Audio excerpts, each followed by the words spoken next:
Welcome to the Purpose Driven Mom Show, episode 509.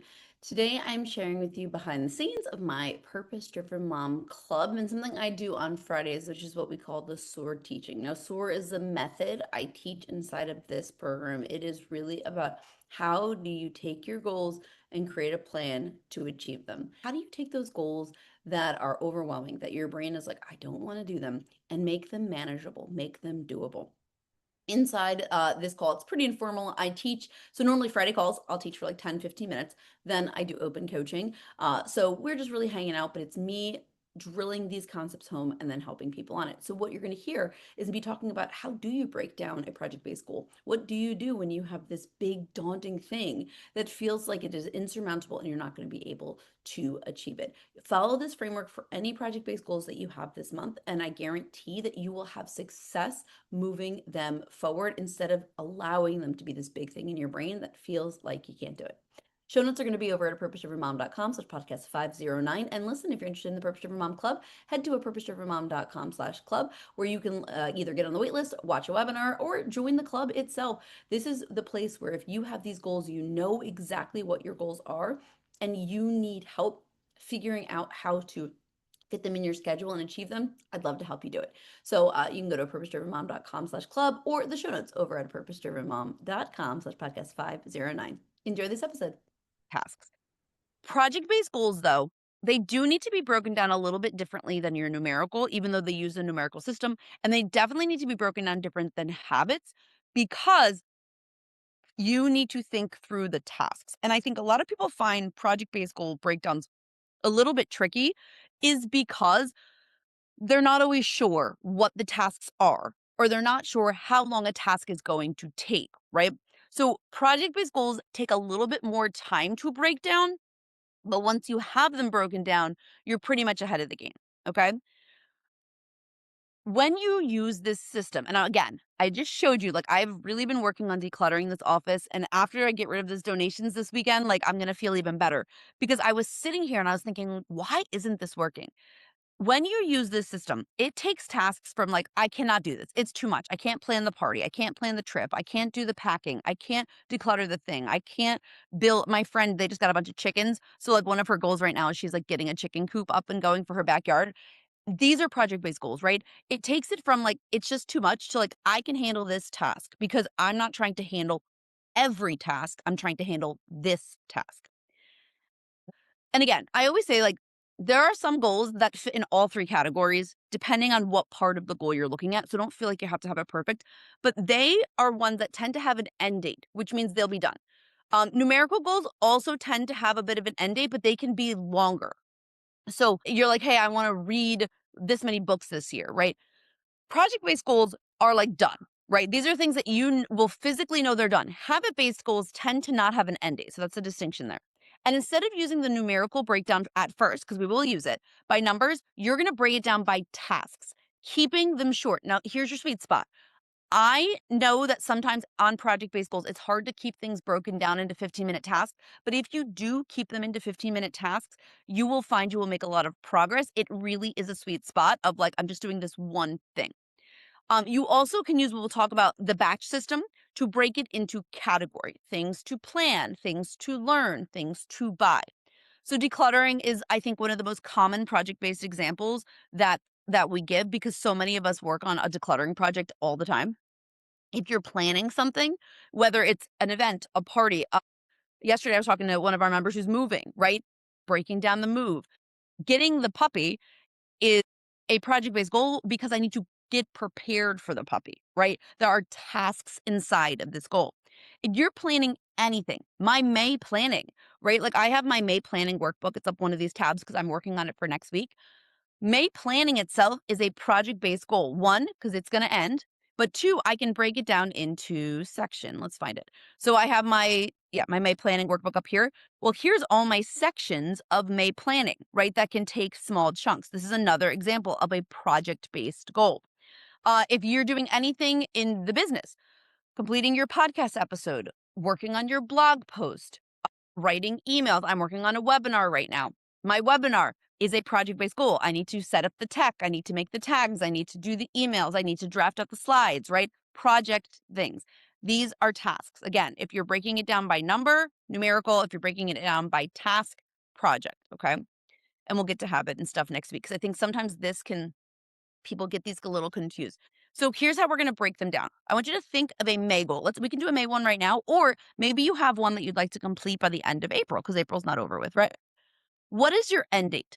The best way to break down a project based goal is to determine what the end date is. When do you want it to be completed, right? Because by nature, they have one. So the birthday party, right? Done. My husband's birthday party is next month. I should probably plan something, right? My holiday dinner menu. We talked about this, I remember, for Easter, right? I'm prepping for Easter. I need to plan those things out. I want to do my summer planning. One of my goals in April is to complete my summer planning, big picture stuff, like I'm making my work schedule, etc. Decide first when you want it done. All right. Because if you do not have a due date, then you're not going to be able to break it down with urgency. It's just going to still be this nebulous, oh, this is so big type of goal. If is a goal that does not have a very clear end date, right? Birthday party. I know my husband's birthday, right? Like I know when that's going to be. Summer planning. I know when summer starts. If you have goals that do not have an end date, give yourself one. So my example here is decluttering my office. If I just said I'm going to declutter my office at some point, it's not going to have enough of a guardrail. So I need to give myself the end date. I need to say to myself, okay, I want it done by the end of. My goal was I would like this done by the end of April. Like that was my goal. And I'm 60% done. So I really need to like continue to push, but I can get it done next week. I feel really good about it, right? I want to complete this blog post. Now, here's the thing I will say also, if you're an entrepreneur and you have your own business, it is so important you give yourself end dates because nobody's holding you accountable, right? Nobody is saying you have to get these things done. You're saying it. And this is one of the hardest transitions going from a traditional job where I had a boss and I had someone to answer to being the boss.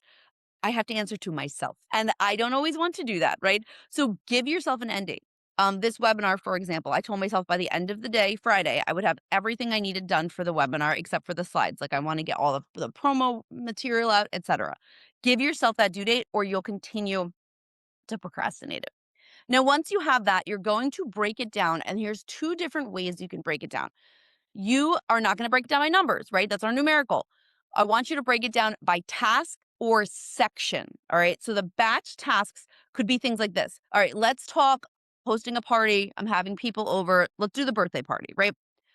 Things when I'm thinking about a birthday party, I could make a list, Trello, workbook, wherever you want to do it, right? What are the things I need to plan? Write them all down. What are the things I need to organize? Write them all down. What are the things I need to clean? Write them all down. What do I need to buy? Write them all down. What are the phone calls I need to make? What are the things I need to learn, right? Break it down by task. This works for certain types of project based goals. Now, for other types of project based goals, you're going to want to break it down by sections. An example is decluttering this specific drawer, this specific closet space, this spice cabinet. All right. I'm going to work on this because it's so much harder to be like, well, all of it has to get done. So if you have a project based goal and you're saying, okay, well, these are my do's, right? When we're thinking dream, learn, plan, do, these are my do's. The do's will tend to get broken down this way. So you could use our dream, learn, plan, do framework, and those could be your tasks to dream, to learn, to plan, to do.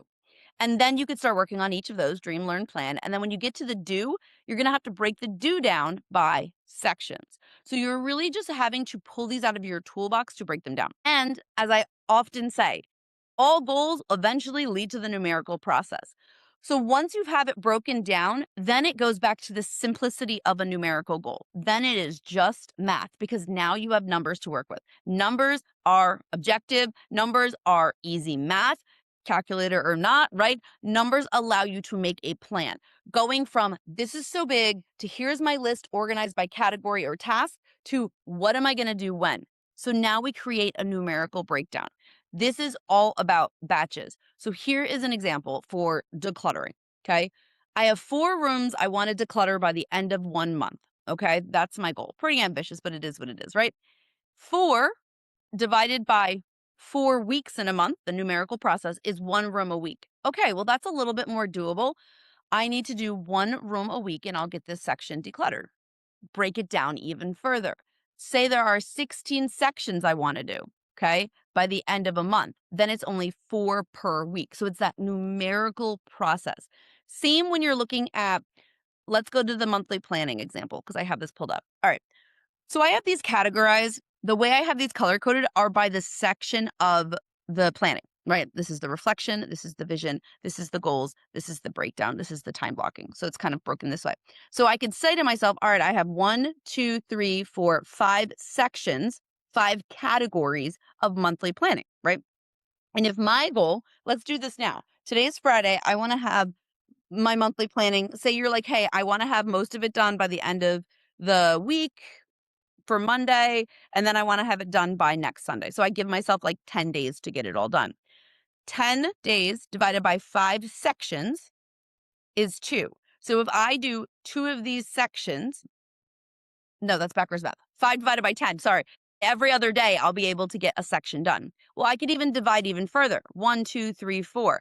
I could say, all right, I have this many micro sections. How many days do I have to complete it? But see how it started with the project. It started with May planning, broken down into categories, and then we break it down into the numbers. Once you have that done, now you're going to add it into your calendar. All right. You're going to create a plan for your project, and I want you to do it in pencil/Trello. And I just realized my Trello board isn't up. So I want to show you how I have my decluttering broken down real quick since we're on my screen. So you're going to do it in pencil because things are going to change, or you can do in Trello where you can move things around. All right. This is not, I'm going to plan every minute of every life. Here's my general plan. I like to do week. If I know I have this goal and I want it done by the end of the month, I want it done by the end of the quarter, I can say to myself, hey, I know that I want this done. These are the tasks I'm going to do this week. And I'll worry about the days when I do my Sunday planning. All right. So I want you to map that out. I think doing it weekly is really helpful. Now, if you have a year-based goal or a quarter-based project, then you can divide it by month first and then month by numbers, by the weeks. So for example, let's head into my planner for this week. So I've been working on my decluttering. It's in this actions for my goals. And I did most of it, so you can't see. But let's pretend these are all the weeks. At the start of the month, I have all of this stuff planned out. So I have already pre-planned at the start of April that next week I'm going to finish up this one section. And that's honestly all I have left. I actually forgot the workout stuff has to get done this week. So I was like, wait, I didn't do that yet. So I only have this section and these left, and I have it completely planned.